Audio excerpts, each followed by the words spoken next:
Man, what up, everybody? Welcome to Knee High to the Tree High. This your boy Mark and P. You already know, man. These your partners. A1 since day one. Me and my boy P done been together since elementary school all the way through the pros, man. Now we straight down to daycare. But whenever we do it, we gonna make sure we have a good time. So y'all sit back, relax, and enjoy it, man. We coming with Knee High to the Tree High right now. Booyah. Bingo. All right. You want to go ahead to the game of the week then, bro. All right, so we're going to talk a little bit about this past week's game of the week. College, it was UGA and Kentucky. Now, I mean, what are we like? 0 for 4 right now? As far as quality games of the week. Bro, every time we get a game of the week, somebody getting drugged, bro.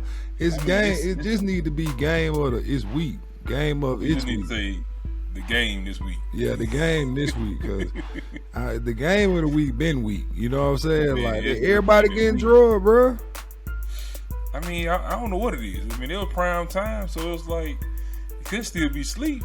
But you know, at the same time, we both knew Kentucky wasn't about to go in there and do nothing with them dogs. We knew that shit from the beginning. Yeah, especially on the road. I mean, it's a good idea. Like I told you, the same thing with Arkansas. That's one of those teams that no matter how good the record is, I just can't take them serious. So you never believe the hype. Well, you never believe the hype with Kentucky. And they got drugged now. The score actually ended up being 30-13.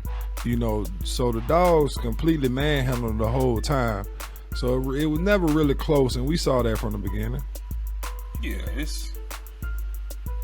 just look outmatched. Now, I mean, no, granted, Georgia has made a lot of teams look like that, but for them to be by game like 5-6 into the season, and you still getting manhandled like that, yeah, I never was a believer.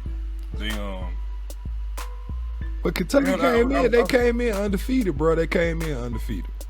Yeah, that's like, that means mean nothing to me. I mean, I'm looking at the team. I'm just watching Kentucky play, and they ain't have. I don't see the identity. That ain't it. I don't know what you have. I mean, I don't know what your go-to. Like, you look at Georgia, you see it's gonna be defense, and it's gonna be run the ball, play action. That's their identity. Kentucky, they were just playing football. I feel like they had a modest ranking though. They only had them in number 11, even though they were undefeated. The rankings now, the way they look, they got Cincinnati number 2. You know, I mean, I think they got to do this. I think it's all about the algorithms. They have to keep the algorithm. What they on IG? They on IG and YouTube, man. They really putting it together. They like, look, if we're gonna keep some of these teams engaged, some of these conferences, we got to get the click-through rate, and the click-through rate is gonna be.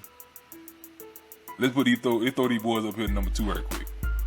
Okay. So if you see a number 2 versus whatever, you saying they gonna come on and watch the game anyway? Yep. It's gonna make it entertaining. You gotta keep the fans engaged. It started making me wonder: should people be like ranked based off of they record, or should they be ranked off of their strength of schedule, or maybe what conference they in? Because number 1 SEC team, well, you can't even say that because Kentucky is in the SEC, but a team like Alabama, you know, Georgia, some of those, you know, heavyweights, even like Ohio State, you just expect to see in the top 10, even if they drop 1 or 2, because you know the caliber athletes they got.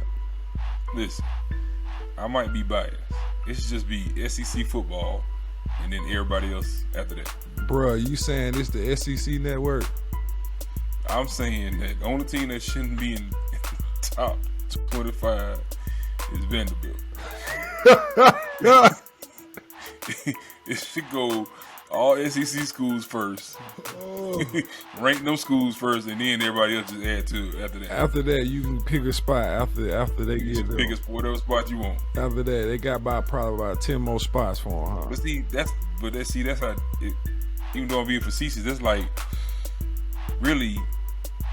That's how it will dull down the fan engagement, because it's like SEC football. if everybody was just SEC, then a lot of the other fans wouldn't be involved like that. So I think that's why they have to kind of sprinkle these little teams in, which is why I also believe they have to expand the playoffs, because you have to get these little teams in. I keep calling them little teams, but you know, bro, you doing it right.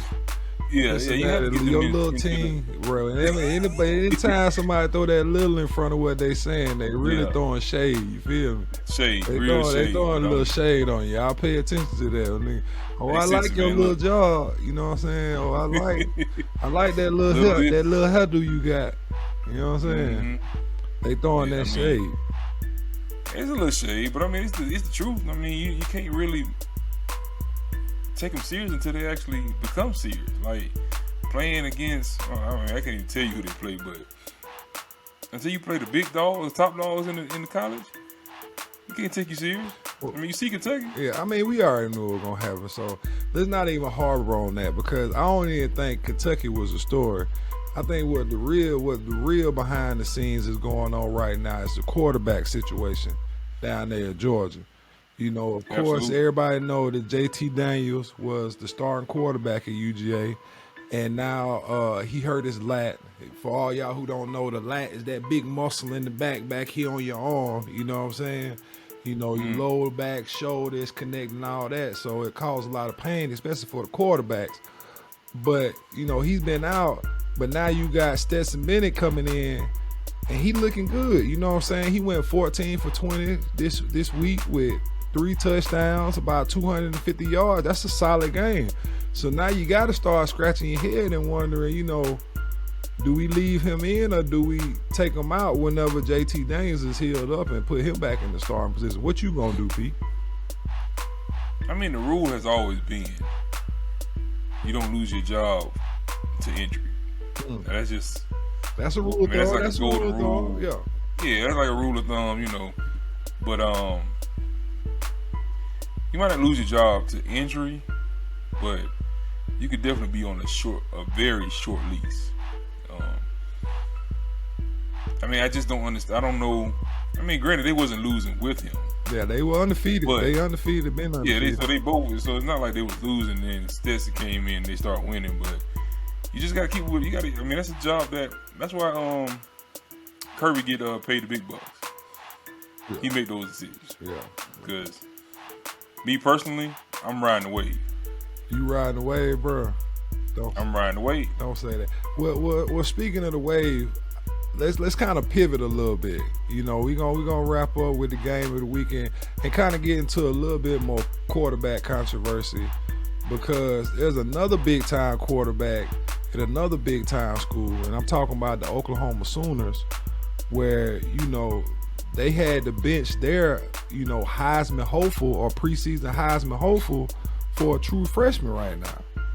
And I'm not gonna lie, like, I never thought that Spencer Rattler would be sitting on the bench, you know. But I mean, it's like we got a lot of coaches willing to make the tough decisions. I mean, that's what it seems like to me. If you're not getting the job done, it's just simple to me. Yeah, but you gotta try something else. But they got a true freshman though. Like that's tough for you to like come and say that I'm gonna put a true freshman in over a 2022 top 5 pick. You know, is what he was being projected. A Heisman candidate. Like you know. I mean, sometimes that happens, man.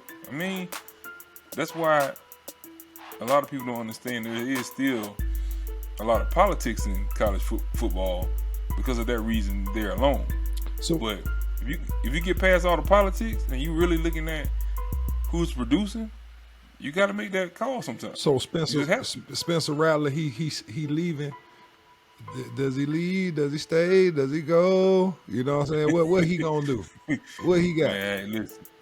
Depending on how the wave rides, you know what I'm saying. So the guy comes in, they ball out, but that's just one game.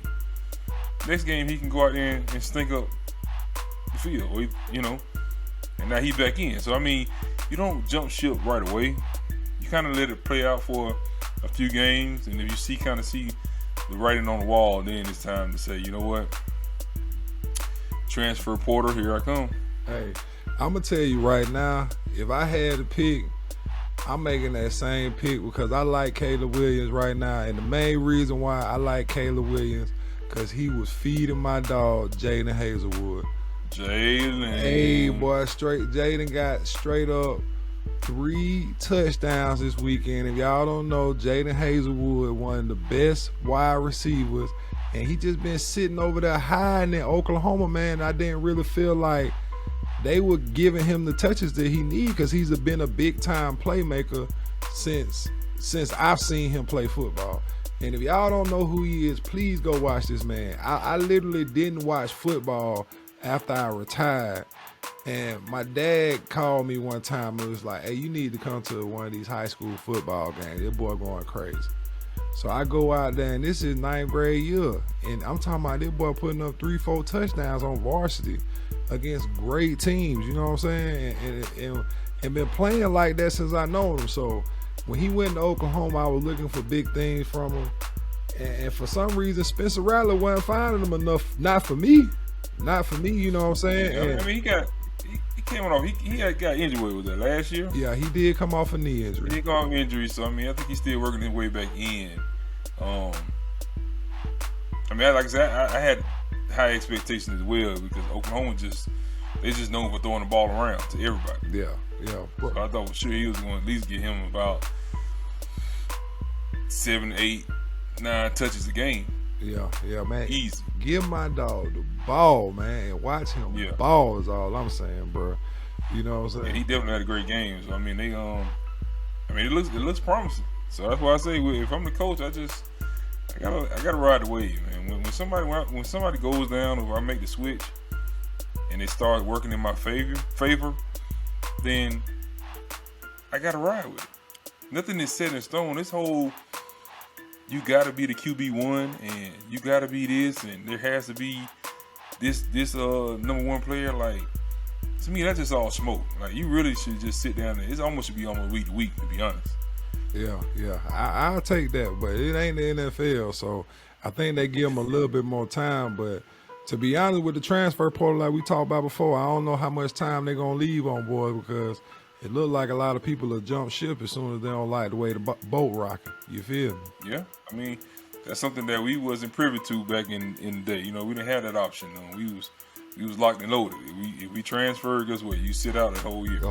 Miss a whole year. So yeah. Hey, I'm glad for these boys, man. You know, they get a little bit more freedom, but at the same time, I'm pretty sure that's tough on them coaching staffs at the same time too. It is. I mean, I looked at it on both sides. I mean, to me, it's more level in the field because you have a coach like well, he didn't do it to another college team, but like Bobby Petrino, he went to the Falcons, coached about 2 or 3 games, and was like, I'm out. Bounced. Let me go to Arkansas. Bounced on. Yeah. So I mean, it happens all the time with coaches. You know, you sign these young guys up, you come to the house and sit down and eat dinner with the family and say, hey, look, I'm going to take care of your son. He's going to be in great hands. And then a year later, they're gone. So, I mean, I get but that child has been locked into that school and they got to make a choice. Well, do I transfer or do I sit here and wait and see if the new coach is going to like me just like the old coach do? I mean, it's a lot of tough decision that 18, 19-year-olds got to make, especially when they're trying to make it to the NFL. I can see that. So I just think it goes both ways. I mean, there's going to be abuse on both ends, but that comes with the territory. You just got to live with it. Well, hate it or love it, you know what I'm saying? Yeah. It is what it is.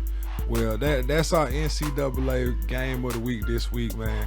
We'll see. You know, next week we actually got Alabama versus Tennessee. You know, the best we can get this week, it was slim pickings. I ain't even gonna sit here and flex. It was slim pickings. I went down the list. I'm sitting here looking like I don't even know I'm watching college football the weekend. I'm gonna watch Auburn guaranteed. You know what I'm saying? I think Auburn off this week, to be honest. Well, damn, I might be off this week. Yeah, this might be my off week too. I got a bye week. Hey, bye week, man. You already know, man. So, hey, that's it for the NCAA, man. College game of the week. All right, y'all just finished watching the Knee High to the Tree High podcast. We hope you all enjoyed it. Please like, subscribe, comment below. Tell us your thoughts. We out.